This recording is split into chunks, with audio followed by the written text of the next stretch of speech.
to this month's production of Book Lovers Corner. We are being broadcast on Wairarapa Community Access radio station Arrow FM 92.7, and it's every fourth Tuesday of the month, 3:30 to 4:30 p.m. throughout the year. We are sponsored by Elmo's Books, our wonderful independent bookshop in Carterton, which has a Facebook page you will find interesting. You can listen to our program live online by connecting in with Arrow FM, or listen later via the podcast, which you can download onto your device. You can also see and hear us on YouTube by inserting Book Lovers Corner into the question line for YouTube. I'm Valda Kirkwood, and the other members of the team who are with us today are Gareth Rapson. Good afternoon.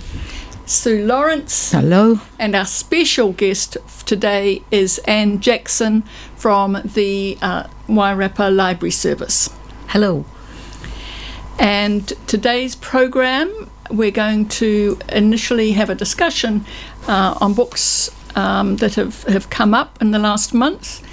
Then we'll go on to Sue, talking about the librarian of Auschwitz, and we'll be talking about the libraries and so on in the Wairarapa and in her life. Then we'll have a music break, which today is Vivaldi's winter theme, because I think we came in with its winter starting here, and maybe we'll go out to it having arrived. And then we're back to Gareth with some interesting large books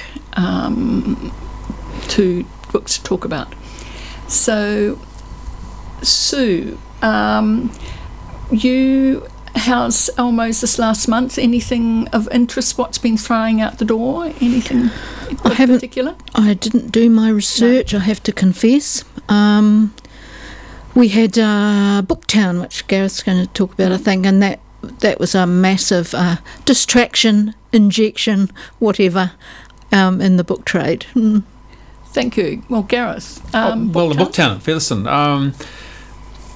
Once again, Saturday morning, rocking down to Anzac Hall and going in and immediately going to see Steve and Debbie from Elmo's and seeing what they've got to, and have a little chat with them. The booksellers that there must be probably 10 or a dozen in the hallway. It was once again an interesting walk around. They all have their little specialist subjects and areas, and they seem to be having a great old time. There was certainly lots of people there. A good buzz, plenty of people picking up books, and it's a chance for locals to interact with a bookshop from out of the valley, and if you've got a specialist area and they're there, then it's really quite a once in the year opportunity. And I thought it was once again it's a good key part of it for me. Now, I was just going to add that every child in Featherston gets a book voucher, which they redeem on the day. So it's a frantic time for stockists of children's books. Now, yes. I wondered why you had so many children's books. Yes, that's why. But also, wasn't there a publication of children's work at the Booktown as well? I'm sure that was one of there were so many activities. Yes. Yeah. I didn't do any of the speakers this year, but I've had reports back that it was a lot of fun. People, I think, listened to Fiona Kidman was there, and she was very popular. And the other situation of interest to most of us is what is happening about the Wellington Public Library. So on Stuff Today, I read, no clear plan to rehouse the 350,000 items in Wellington Library, but the pop-up does open at Arapaki Manor Street, and then it comes with a service centre with 15 librarians and 5 service centre staff. Justin Lester said there will be several more pop-ups opening before the Central Library is either restored or replaced, whatever decision is going to be made there, when I don't think no one knows. Interestingly and unsurprisingly, e-book borrowing has increased by 15% in the first month of the library's current demise. Anybody want to add anything to that? Well, last week, on Tuesday last week, I was down in Wellington for a book launch, poetry book, The Grief Almanac by Bana Minisaris. And I asked the staff who were there, I said, how is it affecting you guys, with the closure of the library? They said the foot traffic has just totally altered their business. Wellingtonians want to interact with books, and they are just flooding into their shop. Their sales have increased dramatically, and they are just having a tremendous, retailing. They're having a tremendous time. The new bookshop, which is, or the new library pop-up, which is on the front page of the Dom Post this morning, looks inviting. It's the photo of it. It looks like quite extensive holdings, and I think something like 11, or maybe about 10,000 books, perhaps, of their collection of 350,000 items, which apparently are going to disappear under tarpaulins and stay in the old library. But I think it demonstrates that there is a place for both e-books and paper books, and it isn't an either-or situation, which a lot of people seem to think might be the case. There is always a place for both, I think. Certainly. I mean, when we opened Elmo's 2010, that was the e-book. E-books were just coming in, and people saying, what a time to open a bookshop. But books come back. And they came back, with a hiss and a roar, really.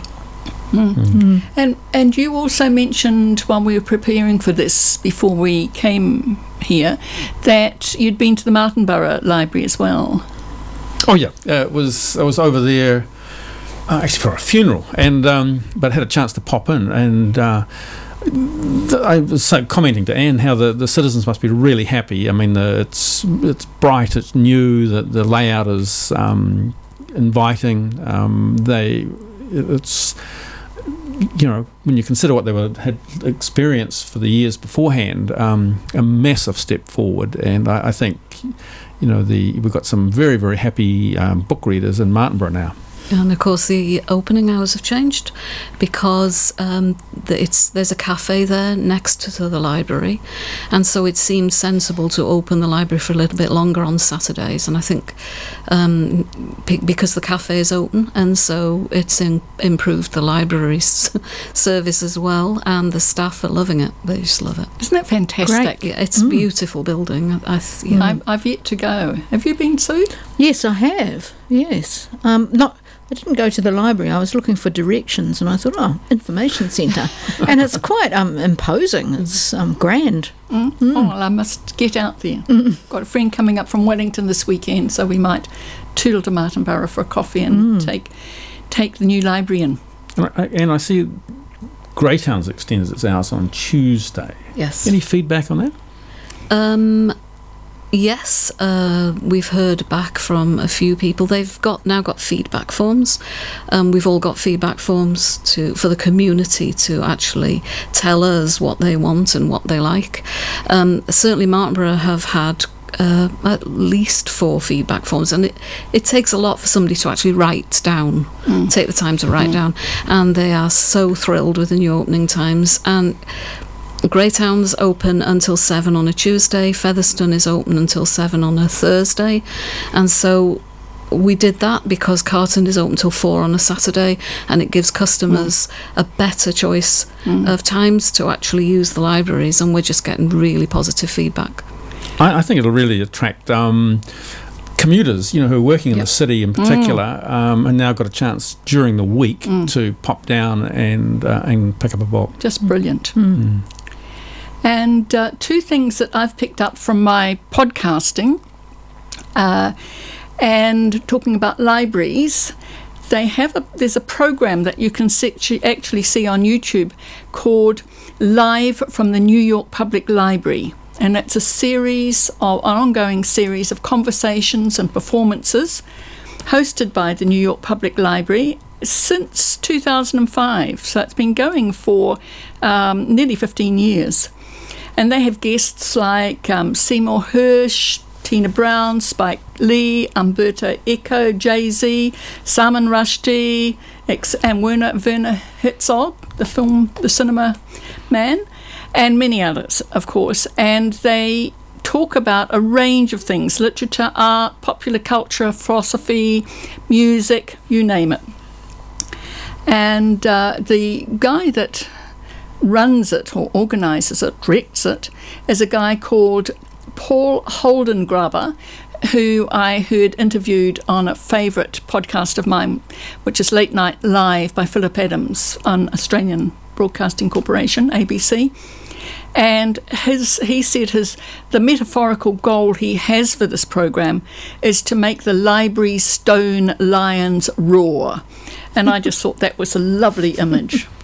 Velda, how many podcasts do you listen to? I have got about 10 favourites, and I just love them. And I mean, for example, the Canadian Broadcasting Corporation, Writers and Company, in Australia, the Radio National's arts program, in BBC Radio 4, their book program, Guardian Books, you know. So commercial radio doesn't get a look in, so... No, not with me. Okay. All right. Not even just, and when I have the radio on at home, it's national or concert. So I'm a boring old fart, but I'm quite happy in that situation. Yeah. And one last thing is I was really, really intrigued by the fact that Christopher Columbus's son, Hernando Colón, he set out in the 16th century to create the Universal Library in Seville. And he went around, and he was, being his father's son, illegitimate as he was, travelling around the world and collecting all the written material of that era. Not just books, classical books, but, theatre programs, advertising programs, whatever, all sorts of written materials, and gathered them all together. And of course, over 500 years later, a lot of that has disappeared, although there is still some in the Cathedral of Seville. However, just recently, a large manuscript associated with that particular collection is being found in Copenhagen, of all places. How, why, nobody knows, but it has surfaced, and it is more than a foot thick and contains more than 2,000 items. And of course, at the moment, it is being digitised. And so you never know what's going to happen, what people are going to find in libraries. And I mean, today on the news at midday, they found the moving image of Queen Victoria when she was, I think, in Ireland, and because it was shot in a bigger frame, there was much more detail, and so it's a moving image of Queen Victoria, which is much more detailed and viewable than anything that had existed before, and that was found in a library. So libraries are just the most fascinating places where treasures are still found. Is that likely in Carterton? Well, I was going to say... Let me go down the back shelves up there. There's a difference between the likes of the National Library and a community library. So something could be found in the National Library? You never know. They've got all sorts of archives there, art and all sorts of things. It's a fascinating place. But community libraries... a lot of people don't use libraries because they think the books have been read and fingered and coughed over by so many people. And never occurred to me. Well, it occurs to a few people. And so I think one of our most challenging jobs is to make sure that the stock is up to date, relevant and clean. So I don't think we're not archives. We're community libraries, so we don't tend to keep old things. And we do tend to be a bit ruthless with our stock because we are catering for the community. Which makes it fun for some of us to go via the trolleys outside and look for the $1 books. Yes. And I got a Lonely Planet on Iceland recently, and the librarian said to me, "You do realise, that I said I travelled in 1975. What I remember and what I want is actually in that book." Yes. Same with recipe books. Yes. You can find a really old recipe book with a really old recipe and it still works, but it's not fashionable anymore. No, it hasn't been on TV. That's right. It's not by a fashionable chef.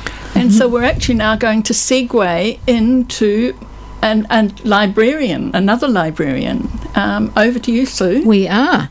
The Librarian of Auschwitz, which is a book translated from the Spanish, originally produced in 2012 by Antonio Iturbe, and then subsequently translated and brought out in English in 2017. So it's a fairly new book, and it's one of a number of books about the Holocaust or concentration camp experiences that have come out in recent years, I guess because there's a real urgency to tell the tale, and quite rightly so. But this is a book that focuses on a girl and a library. The heroine, who's a real person, Dieter Adler, first, that was her maiden name, was a Czech who lived in Prague when the Germans was living in Prague. She was 8 years old when the Germans invaded in 1939, and they were confined to the ghetto for some years. And when she was 14, they were moved to Auschwitz, which is a dread name, and rightly so. It was also a camp that had a family camp, so if you can be lucky to be transferred to a concentration camp, they were transferred to Block 31, which was a family camp. So unlike other families, they weren't separated, and it was something of a showcase for by the Nazis for visiting people, see how well we treat our prisoners, etc., etc. But it's still a death camp nonetheless.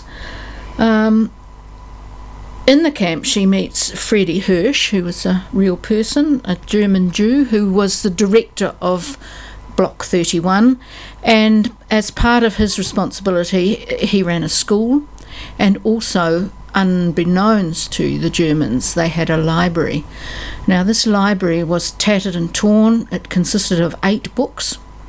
One by Freud, one about geometry, an atlas, a few novels in various languages, and not much else. And he was looking for a bright spark who wouldn't be suspect to look after and maintain the library. And Dieter was a bit of a go-getter and a live wire, and she agreed to do that. So her responsibility was to distribute the books, to receive them back, to mend them. Nothing much changes in the librarian's life. They also coordinated a series of storytellers, so if you knew books really well, you would become an accredited storyteller. And in the book, she listens to it's gone completely out of my head, Edmond Dante, Count of Monte Cristo. Yes. So, and she was particularly keen on the concept of revenge by that stage. So Dieter survives Auschwitz. Her parents don't. They die tragic deaths of typhus and horrible things. And at the end of the war, she meets a man whom she subsequently marries, and he was also in the camp, and unbeknown to each other.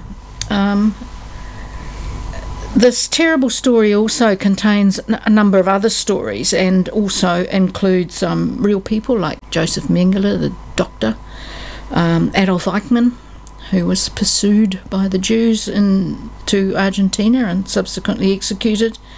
There's escapes from Auschwitz, which I didn't really know about. They're described. Anne Frank turns up towards the end. And Freddie Hirsch dies in mysterious circumstances from an overdose, and the circumstances around that are not really clear in the book.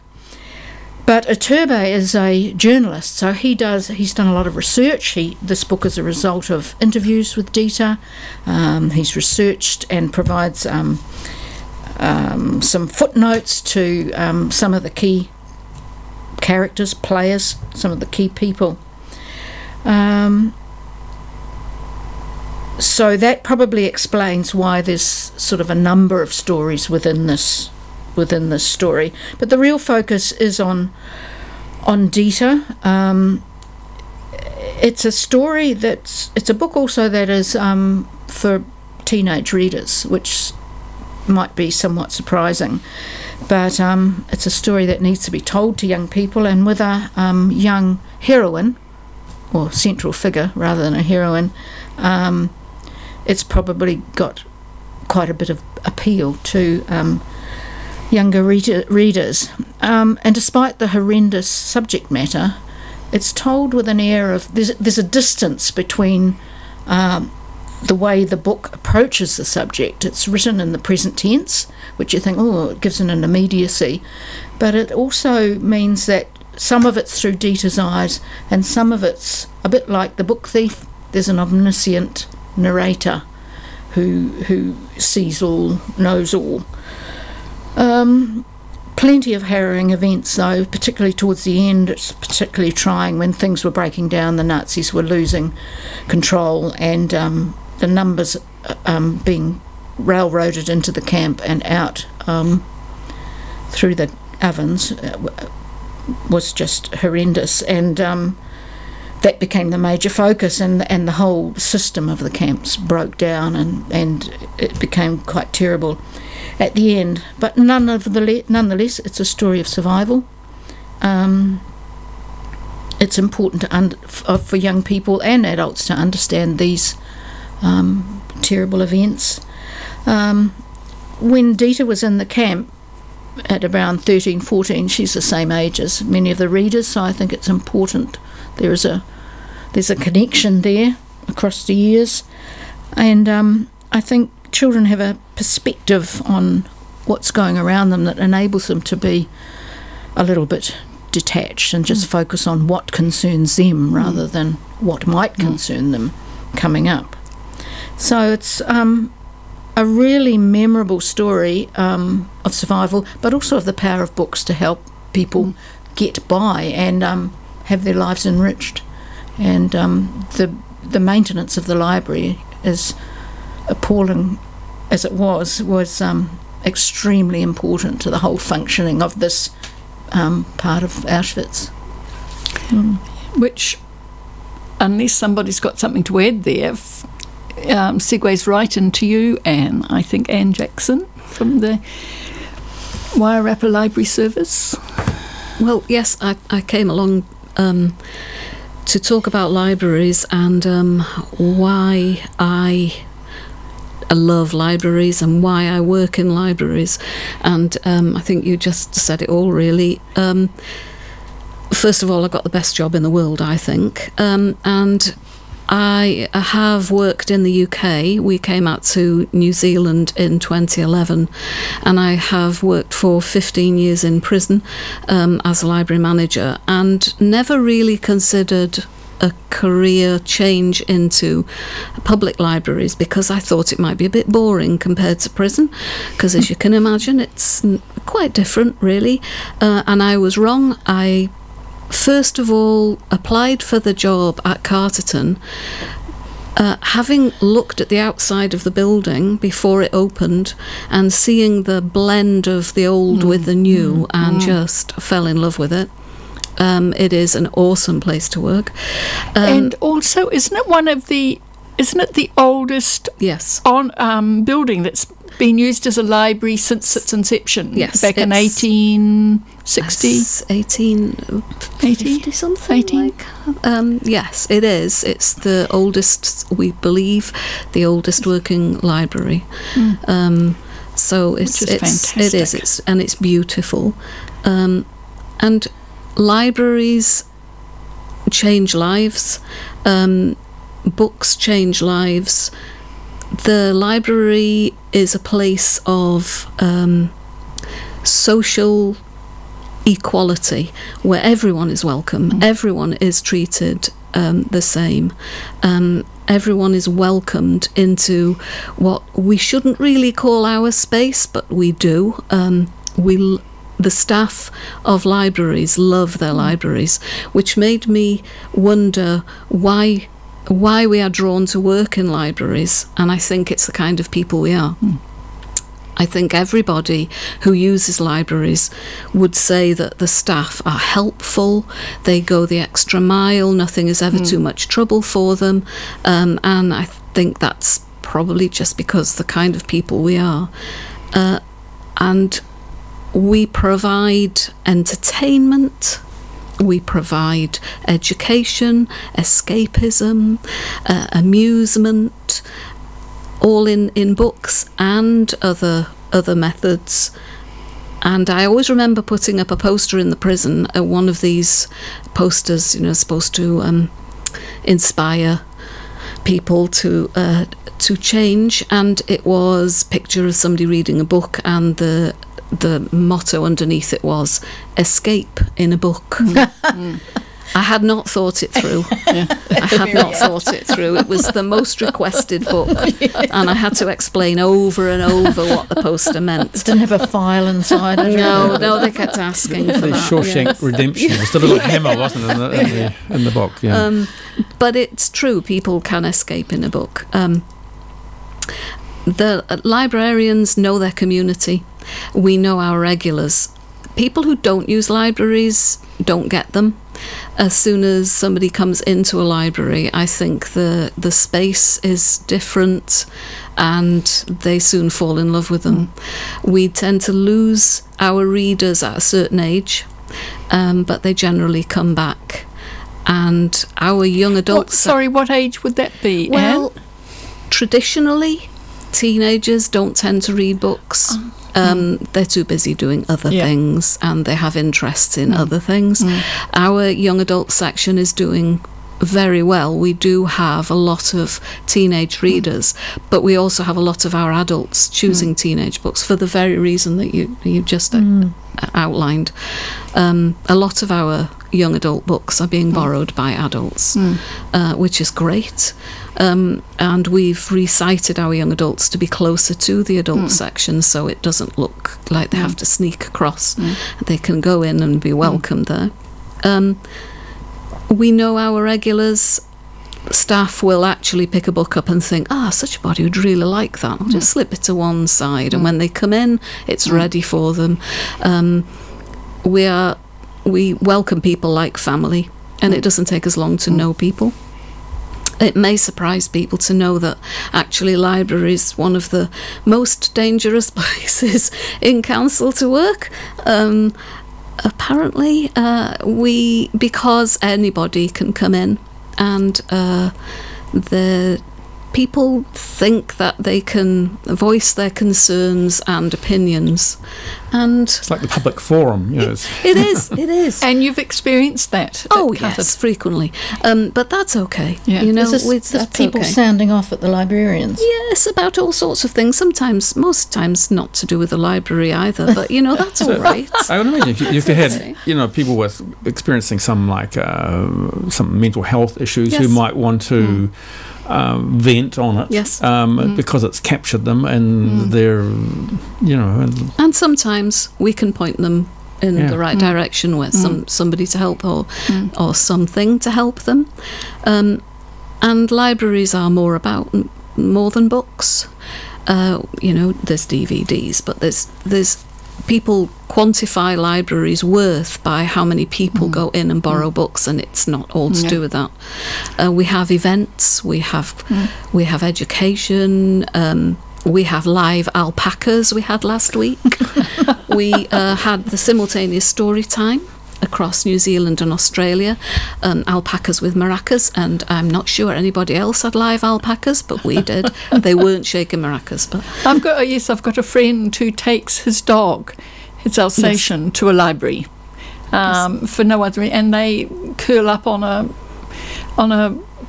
cushion and read away while the dog, the kids attach themselves to the dog and get cuddles. And we have reading. We used to have reading with Mars, who was our animal control lady, had a dog called Mars, and she was just gorgeous. She would lie down and children would read to them, which was useful for children who were frightened of dogs. They certainly weren't when they'd finished reading to Mars. And also children who struggle with reading, a dog is not going to correct them when they get it wrong. And it was that's a lovely They've done some experience. research on that, haven't they, about reading to animals? And But Mars unfortunately is no longer with us, so no replacement in sight. Karen has just told me that she has another replacement possibly, so we'll be trying her out soon. Yes. We have coding club on Saturdays and alternate Saturdays. We have watercolour painting classes, and we have we've got the Winter Festival coming up, of course, where we will again be doing our teddy bear sleepover. But I am going on record as saying I am not dressing up as Eeyore again. I'm not doing it. Yeah, don't invite us either to do that. no. Yeah, I had dressed up as Eeyore, and I've only just lived it down, and I'm not doing it again. And one of the things you notice when you go into a library these days is the people at computers. I mean, that's been the change. Can you tell us a little bit about that side of the business? Yes. My mother, actually, who's in the UK, said to me, I don't like going into our library now, because as soon as you walk in you see computers, and it's not about computers. Well, it's not totally about books either. It's mostly books, but it's computers and all sorts of things. We are just upgrading, everyone's in a panic back at the library as I speak. We're upgrading to Chromebooks, and which means that our customers will be able to borrow a Chromebook and go and sit somewhere in the library where they want to sit. They don't have to sit in the middle of the library and work quietly or talk on Skype. We get quite a few people using Skype, so they can go somewhere quieter to do that. Computers do have a massive place in libraries. That's really important for families who can't afford internet connections and so on. Yes, it is. Yeah, I noticed that in American libraries that the computer technology side of it is huge. That really has become. It's like we see it on steroids over here. It really is, and it attracts a lot of people into the library, of course. But I'm just curious about it because libraries seem to evolve. And there was this argument about the Wellington Library. It was about time that this is timely that it has sort of stopped, because they can now reinvent it, because libraries have absolutely been transforming in the last 20 years. So it would be wonderful if they have the foresight to actually reinvent it. Do you think that's Well, I hope they look at the Christchurch possibilities? model. Well, going by how they approach transport, not a prayer. They're doomed. Yep. But librarians will push it. Libraries have to adapt, have to keep up to date. We've just recently launched our new app. The Wairarapa Library Service has a new app for your phone, and that means you don't have to carry a library card with you. We've all got scanners now that can scan your phone, and if you're in a bookshop, I don't punch me now. If you're in a bookshop and you see a book that you like, you can scan the the ISBN on the back of the book and see whether the library has it in stock, and if not, you can buy it. But we're in the same business. We are. We are. Which is great for those who have phones that are that up to date. Yeah. Mine isn't. Not me. No. It will be. It should be. So yeah, and that's why I'm still working in libraries, still loving it, and it's evolving all the time. It's a dynamic space, contrary to what a lot of people believe about libraries. But I think people are, because of the downfall of the Wellington Library, people are realising just what a sort of space it was. Yes. Which perhaps it's something that's been taken for granted till now, but they certainly had a wake-up call. Yes. Now, and budget talk is in the air at the moment this week in New Zealand. But are you happy with your budgets? Oh, yes. I've never heard anyone in the library business saying we couldn't do with more. But well, everyone. I mean, everyone wants more money in the budget, but it's our sufficient. councils are generous. Oh, yeah. The council is fabulous, actually. We've recently undertaken public consultation about our fees and charges. I have felt coming from the UK, it was very strange to me that we charged rental on books, and I couldn't understand it because obviously the ratepayers are already paying for the library and the rates. Library users, to my mind, were being charged double. So double dipping. Yes, and so both Carterton District Council and South Wairarapa District Council have been so forward-thinking that they've actually put it out to public consultation as to what the public would like to do about that, with different options.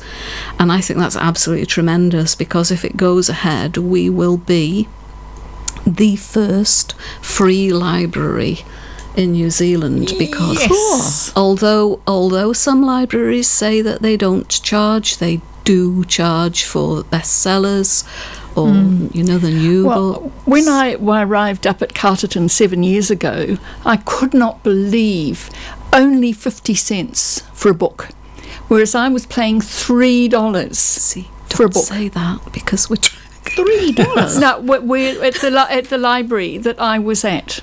And I just think, well, no, it was impossible, because I just didn't use the library as much. Whereas I use the library all the time now, because it's, I can manage it.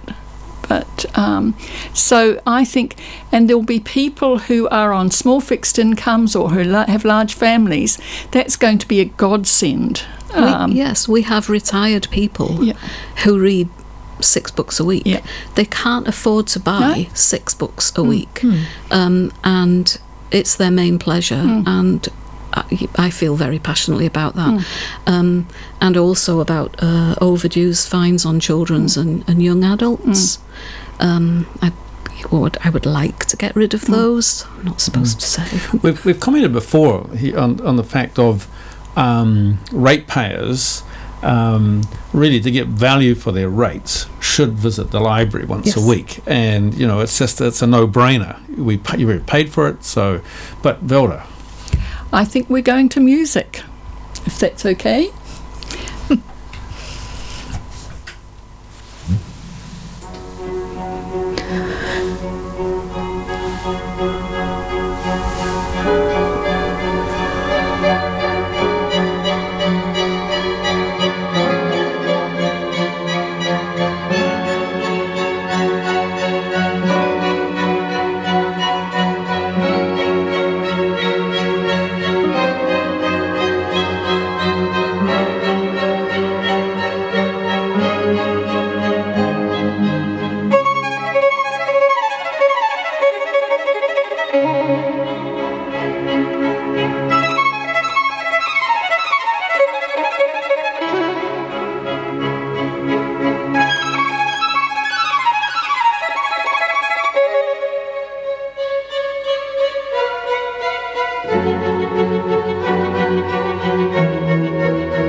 Welcome back to the Book Lovers Corner on Arrow FM 92.7. And we're now going to, Gareth, you're going to talk to us about interesting artistic coffee table books. Yep. Yeah. And these books, and there's a couple here today, I mean, are a challenge, I imagine, for libraries, because where do you put them? Well, there's two schools of thought. I'm sorry, we can't. That's it. Thank you. There's two schools of thought. If I buy a big book like that, I get into trouble from my staff because they have to find room to shelve it. But on the other hand, do people buy coffee table books? Should libraries be buying big expensive books because people can't afford to buy really big expensive books? I think that's a very interesting question. There you go. Yeah. I mean, the big interesting books that we sell the most of are probably travel and cooking. Right. Yeah. Clients of libraries love a book like this. I mean, I think people buy a coffee table book is a sort of it's like a designer feature almost of your house, that it reflects what interests you at the moment. It is there for browsing, that you pick it up and put it down through the gaps. Now, this is a classic book, and I just have enjoyed it so much. Presented it to our Y Art group, and it's a book I think that would really attract artists, but also the general reader who has experienced in New Zealand a little bit of how we develop mountain tourism, and which is the topic of this, and right from the settlement days, there was a drive to get people into our mountains, and we became, through some great artwork in Europe, an attractive place for it to have adventures. Now, in the forward of this, Helen Clark, the past Prime Minister, talks about 1.7 million tourists arrive each year to hit our national parks to walk and climb our mountains. And that only happens now because of the infrastructure and the effort that went into building the network of road and rail and then trails into the mountains to bring this tourism in. And a lot of it was by the artwork. And this book looks at posters, photographs, engravings, a lot of it designed by the railways designer team of the railway department, who created, before, when people moved by trains, you would go to the big railway stations and there would be these big artworks showing New Zealand's mountains. Of course, with Hillary and Tenzing and Everest in '53, that exploded even more. But this book by Peter Aesop and his team is really a homage to the designers and illustrators of New Zealand, who created this worldwide interest in it, and it's endlessly interesting to look at how our magazines and our products that we bought in the supermarkets all tapped into it to create a very, very special time and a particular tourist industry. Second book. Now, maybe we can start with this image here. One of the most famous images in photography, and my second book is a book about photography. Now, this is a photo of Shalbat Gula, and this photo was taken by this photographer here, Steve McMurray, one of the great photographers of the world. Now, the big thing about if you're a photographer is that you have something to make books out of. Your work, it lends itself. And this is a man who left, as a young man, left a sort of job as working for a newspaper in America and hit out into India on a 6-week sort of adventure, which took him 2 years. And then from his work was able to create assignments especially for National Geographic, working often in war zones, 30 expeditions into the war zones of Afghanistan, often not on the American side, often going out with the locals and seeing the war from their perspective, and they trusted him and took him into their lives. They loved his work. He was able to show them the human side of their fight for freedom, and he had assignments throughout the world. But then, in the story I really like to tell today is the story of her. He was in a refugee camp and was looking to take photographs of the people in the camp. The Muslim women were very shy about having their photos taken. In fact, adults were not really into it at all. But he was invited into a tent, which was a school, and the girls there were far more relaxed. None of them ever had their photo taken, and he took a series of photos of Shabbat, and then when they were sent back to National Geographic, they were very interested in the one actually with her with a veil, but then they looked and found one of the others in the roll, and because this was just pre-digital at the stage he was working in, and they chose that, and it ran in 1985, and it became a worldwide sensation. It was called the modern Mona Lisa. It was that sort of look, that smile, that sort of kind of, and it for some reason it resonated, and the blue eyes. Yeah, the blue-green eyes were just were so unusual of this 12-year-old young girl. It made a fortune for Steve McMurray, who owned the rights to it, and he had more than 20 requests a week, year in, year out, for use of the photo. And as he continued on with his work, he then suddenly got curious about what happened to this young woman, and so 17 years later he started out to find it. He had set out a company or a non-government organisation called Imagine Asia, which supports refugee camp education and schools, and with the money he'd made, but really he wanted her to get some of the money and reap some of the benefits. And so began the search. No luck. He visited the camp, and the camp was about to be demolished, and there were women who claimed to be her, but couldn't really back it up. And he then, but suddenly met someone who said not only he knew her and knew her husband, and they lived across the border in Pakistan, in Tora Bora, which was an absolute no-go war zone, and they began this process of finding her. They did find her. She was had married, had 2 children. Her husband was a baker, and they crossed the border from back into Afghanistan. He took another photo, which was called Found, and this photo, we can find it here, is her with a purple veil.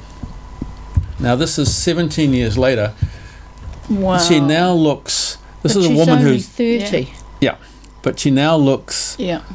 She has lived in dire poverty, under the Taliban. Has no access to real medicine, education for her children, and it's called the second photo is called Found, with the purple veil, and it also became a significant photo. He then he was able to purchase her a 3-story house, changed her life, were able to get the kids educated, gave her dental care, medical, and really altered her life.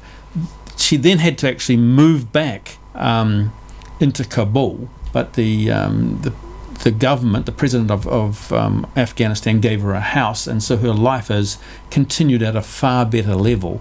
So it's a terrific story of Steve McMurray, and his work resonates through going into war zones. I'm not so much taken by the war zone photography, which I find bleak and disturbing, but he is one who has searched for portraits and places, and the work. It's a great book. and he is a man who is in love with Asia and in love with just beautiful photos that are kind of he's that's or on the left. Sorry, on my left. It's a massive bit of sculpture of bones of feet, and she's there. Extraordinary. But this is a man who really he loves travelling and getting into the places we never see. This book is classically a book that you could pick up and enjoy the images in it. I've heard photographers criticising him for photoshopping, some of it, but to me it looks not particularly bent that way. But that's, it's always good to have the local other photographers criticise him. But this book was produced by his sister Bonnie, and one of several books. But it's also just how great to have one's life captured, rather than a biography, but this in a bit of a visual record. So, a coffee table book at its best. So, as we have a few minutes left, would you like to just re-go through the books you have done, please, Gareth, and then Sue with hers? Right. Today we looked at Scenic Playgrounds, a look at the artwork that created the tourism industry, which is a cornerstone of our economy today. The second book was a book about one of the world's great photographers and his contribution to the development of photography. I mean, we all have phones today. We're all photographers. It's just that people like Steve, who can spend all day and come up with one shot if he's lucky, making a tremendous contribution to seeing the world through different eyes. And as we were talking about before we came, we always meet at page 42 in Elmo's before we come and talk about the program we're going to have. And we talked about memorable photos, and often they are associated with war photos that just reside in your being because they are so shocking. Except for that photo of Marilyn Monroe over the grating. Oh, yes. and the in the Paris, the kiss. Definitely. Yeah.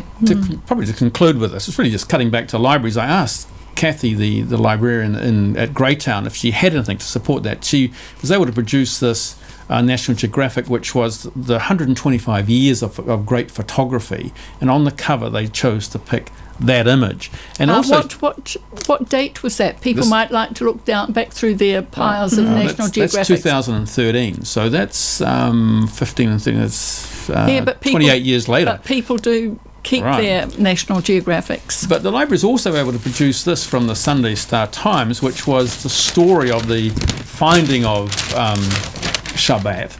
And it's just like a bit of for a library just to be able to reach back into a vertical file and 2002, which some of us remember. Yeah, which for me on a request just over the counter. I just think it is it's a fantastic aspect of librarians having an eye for what can be kept and what can fill out the detail that the book reader is looking for. And Sue, your book today was... Well, before I do that, I just want to pick up on the coffee table book idea, and I'm wondering whether we're not starting to see coffee table books for children. There seems to be a real trend. I mean, the growth in non-fiction for children is a great and wonderful thing, but there seems to be a trend towards outsized books. You know that book Aotearoa, yes, Gavin Bishop's. And there's several others that are a nightmare for shelving and a nightmare for grandparents to post, and it just seems to be the trend. Or great aunts, as the case may be. Definitely. Bigger is not always better. Except you have to go to New Zealand Post and get the plastic bags. Yeah, I know.